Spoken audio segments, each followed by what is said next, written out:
Have you ever wondered how cells are able to reproduce? Well, there are two different ways cells replicate and reproduce. They're mitosis and meiosis. However, mitosis and meiosis have several differences that contribute toward duplicating cells. The most prominent difference between mitosis and meiosis is that meiosis occurs in both haploid and diploid cells, while meiosis occurs in only diploid cells. Haploid cells are one pair of chromosomes, while diploid cells are two pairs of chromosomes. The mitosis cycle results in the creation of two daughter cells, in which each is genetically identical to the parent cell with the same number of chromosomes.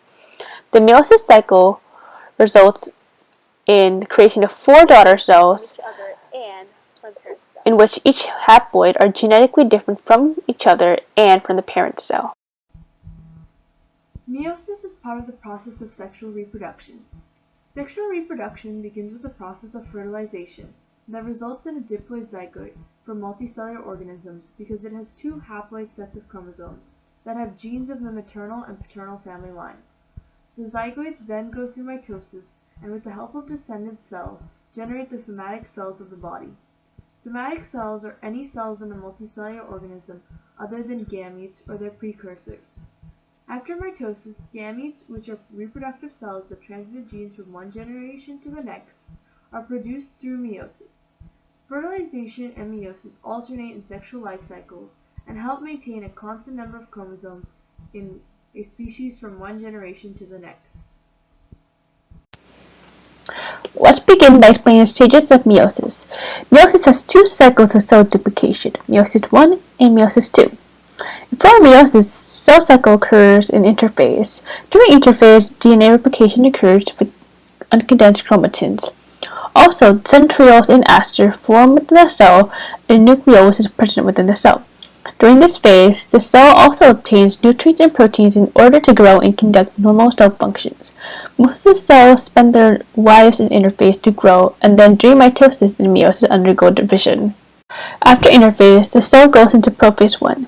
In prophase 1, the nuclear envelope breaks down as the chromatin condenses. The mitotic spindle begins to form, as shown in this clip. The sister chromatids are attached to proteins called cohesins. In the early stages of prophase, a homolog aligns with the corresponding genes on another homolog. Homologous chromosomes, or otherwise known as homologs, are a pair of chromosomes that have the same length and centromere position that carry genes controlling the same inherited traits. Each chromosome pairs with a homolog while crossing over occurs and achieves meta. Crossing over is the exchange of genetic material between non-sister chromatids.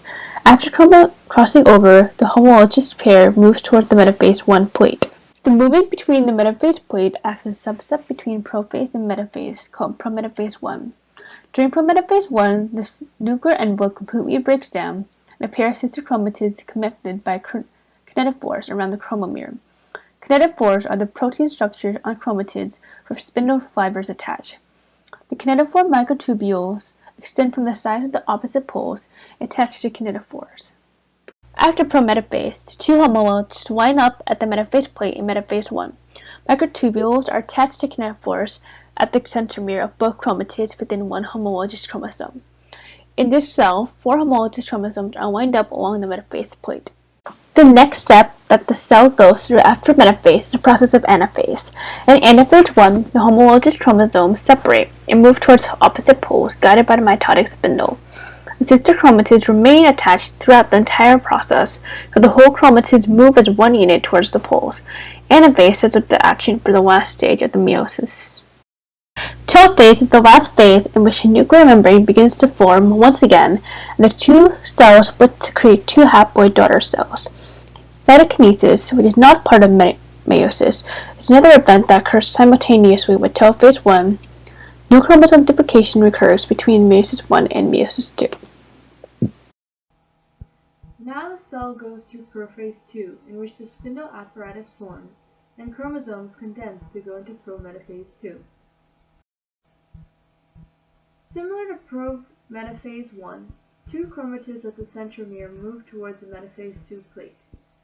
The metaphase 2 plate isn't an actual plate, as we said before, but it is a line of representation. Also, In prometaphase 2, a pair of sister chromatids is attached to both poles. Now the cell enters metaphase 2. The chromosomes line up at the metaphase plate.